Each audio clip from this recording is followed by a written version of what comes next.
Auzubillahi Bismillahirrahmanirrahim. Assalamu alaikum.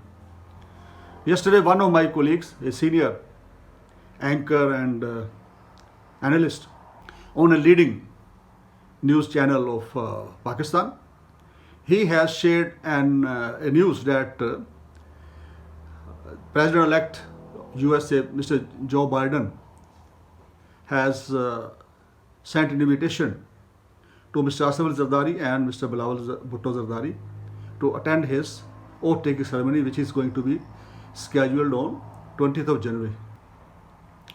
Let's see what type of invitation, because this is not state invitation.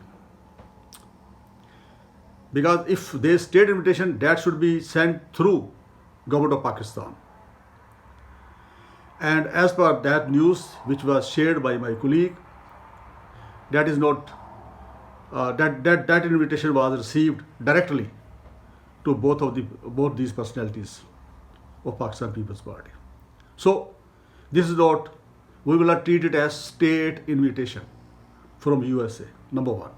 Number two, it is not binding on any country to allow its citizens to go outside if there are some cases against that person pending in courts or under investigation.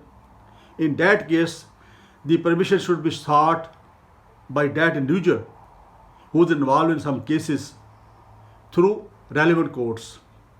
And if the courts permit them, in that case they can visit abroad. And yes, the relevant governments, they can also allow. But why?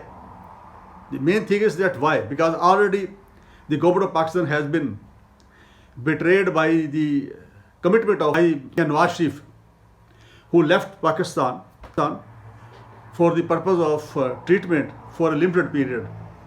And with that commitment, he got permission from government of Pakistan, but did not return.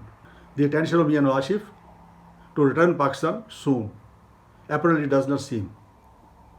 So in this situation, I don't think that government of Pakistan will allow to Mr. Asif Zardari, who is also facing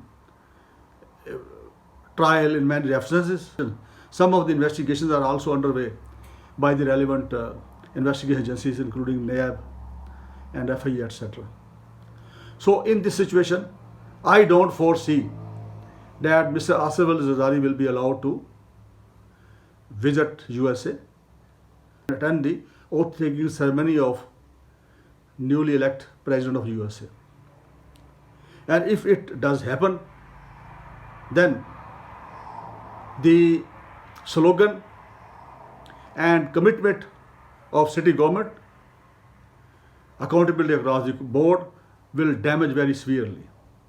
So I don't think that Mr. Asif Zardari will be allowed to go out. Yes, Mr. Bilawal Bhutto Zardari, he can go and attend that ceremony of oath taking. And on the other side, I have not heard anything about the state official invitation to the leadership of Pakistan. I mean, Prime Minister of Pakistan or the President of Pakistan. So I did not hear any news about that, whether they have also got that or not. Generally, these are the invitations which are sent to by state to states. Okay, if we suppose that Mr. Asif Zardari is allowed to go to USA and he goes there and attend that ceremony of oath taking, and he does not return as shared by my colleague, in that case, what will happen? You see, already Nawaz Sharif is sitting in UK, several activities, meeting with people and trying to influence the government of Pakistan for getting relaxation in accountability process, etc. And if Asif Ali Zardari also goes there and he also stay abroad, and naturally he will also not sit idle. He will also try and start his lobbying. Already he has very close friend Hussain Haqqani. He is also there in USA already, and he is also working against I must say that state of Pakistan and the armed forces of Pakistan. So he is already there. And if Asad Zarzai goes there, in that case, I don't think that will be a good decision. So this is, I wanted to comment on that. Keep me in your prayers. Assalamu alaikum.